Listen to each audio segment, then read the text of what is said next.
تر نوچەکانێمە بەرزانامی لە هەولێرە دیێلمەیە بەرزان دەم باش گەلو زانیاری نوێچەن لە دوورڤێ جڤینێ بەڵێ سڵاو لێبێت هەکا دیارە وەکو خۆمەژە پێکرد بزوتنەوەی ئیسلامی کوردستان عێراق سەردانێکی بەرەی تورکومانیان کرد لە شاری هەولێر بە مەبەستی تاوتێکردنی قەیرانەکانی ئێستا بە تایبەت قەیرانە سیاسەکانی ئێستای هەرێمی کوردستان دیارە بزوتنەوەی ئیسلامی بەنیازی چەند زنجیرەیە کۆبوونەوە دیارە سەرەتا لەگەڵ پارتی دموکراتی کوردستان پێش ڕۆژێک کۆبوو ئێستا لەگەڵ ئەمڕۆ کاتژمێردەوەنی لەگەڵ بەرەی تورکومانی لە شاری هەولێردا کۆبوو و کۆمەڵێک بابەتیان گفتوگۆ کردووە لە قەیرانی سیاسەکان و هەروە کێشە ئیداریەکانی هەرێمی کوردستاندا بۆیە ئێستا من لەگەڵ ئەندامێکی شاندی کۆبوونەوەکەم لە طرفی بەرەی تورکومانی کایدە معروف ئەندامی مەکتەبی سیاسی بەرەی تورکومانی هەروە پەرلەمانتاریشە لە پەرلەمانی هەرێمی کوردستان ئەمێ زیاتر زانیاری لە وەرگرم کە کۆبوونەوەکان تەوەرەکانیان بە تایبەتی چی بوو کاکەی دنگیان ئەم کاتەوە باش تەوەری سەرەکی کۆبوونەوەکەتان چی بوو لەگەڵ بزوتنەوەی ئیسلامی کوردستان بەڵێ ئەمڕۆ کە وەفدێکی باڵای مەکتەبی سیاسی لە بزوتنەوەی ئیسلامی کوردستانە کە سەردانی بارەگای بەرەی تورکمانی عێراقیان کرد لە شارە ئێمە کە پێشوازیمان لە بزوتنەوە کرد کە لە کۆبنەوەکەدا باسی قەیرانەکانی ئێستای هەرێمی کوردستان کرا هەروە باسی ئەو بارودۆخی ئێستا کە لە ئارادایە کە بزوتنەوە کە پێشتریش کە زیارەتی لایەنە سیاسیەکانی هەرێمی کوردستان کردو بە تایبەتی پارتی یەکێتی و گۆڕاندا کردبوو کە باسی کە ئەوان مبادرەشیان هەیە کە سەر لە نوێ کۆبنەوە دەست پێکرێت ئێمەش وەکو جەبهەی تورکمانی عێراقی لەگەر ئەوە داین کە پشتیوانی ئەو مبادرەیان ئەکەین کە ببێتە ئامرێکی خێر بۆ سەر لە نوێ لایەنە سیاسیەکان کۆبنەوەی دەست پێ بکەن بۆ ئەوەی کە ئێستا ئێمە لە هەرێمی کوردستان لە زۆر قەیران داین کە یەک لەوانە کە قەیرانی موچەیە و قەیرانی پارێ و موچەی فەرمانبەر و مامۆستایانە کە ئەوە بوو کە ئەمانە کە ئەم وەفدەی کە بزوتنەوە کە لە کۆبنەوەش باسییان کرد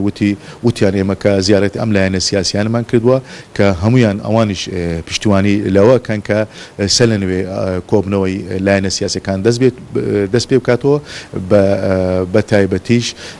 ئەم لایەنە سیاسیانە کە ئێستا بەشدارن لە پەرلەمانی کوردستان و لە حکوومەتدا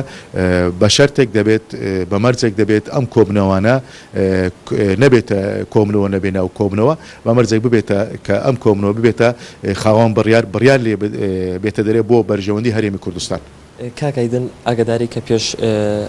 نزیکەی 10 ڕۆژ کەمتر کە سەرۆکی پەرلەمان و هەروە چەند وەزیرێکی گۆڕانش دوورخراونەتەوە تەنانە ڕێگری کرا لە سەرۆکی پەرلەمان کە بێتە ناو شاری هەولێرەوە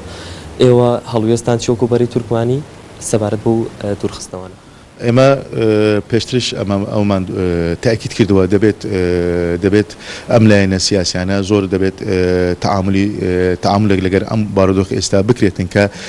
نەبێتە سەبەب بۆ بکرێتە تێکدانی بارودۆخی هەرێمی کوردستان بەڵام بەداخەوە کە ئێستا ئەم لایەنە سیاسیانە بە تایبەتی ئەم پێنج لایەنە سیاسی کە لە پەرلەمان لەناو حکوومەتتان کە تەشکیلی کابینە هەشتیان کردبوو ئەوان سەبەبن ئێستا کە لە تێکدانی وەزعی سیاسی هەرێمی کوردستاندا ئێمە لەگەر ئەوە دەبێت ئەم بابەتانە بە شێوازی دموکراسی بە دیالۆگ چارەسەر بکرێتەوە ئەمە پێشترش کە ئەومان ئیدانە کردبوو کە وەکو جەبهەی تورکمانی ئێمە لەگەر ئەوە داینینە کە خۆپیشاندانی تون و توژی بکرێت و وە بارەگا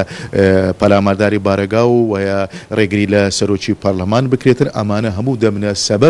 سەبەبن بۆ تێکدانی بارودۆخی هەرێمی کوردستان لەبەرەوەی ئێمە لە هەموو کات زیاتر ئێستا پێویستمان بە یەک ڕێزی و تەبایی و یەکبوونی هەیە بۆ ئەوی بتوانین خزمەتی بەرژەدەکانی هەرێمی کوردستان بکەین.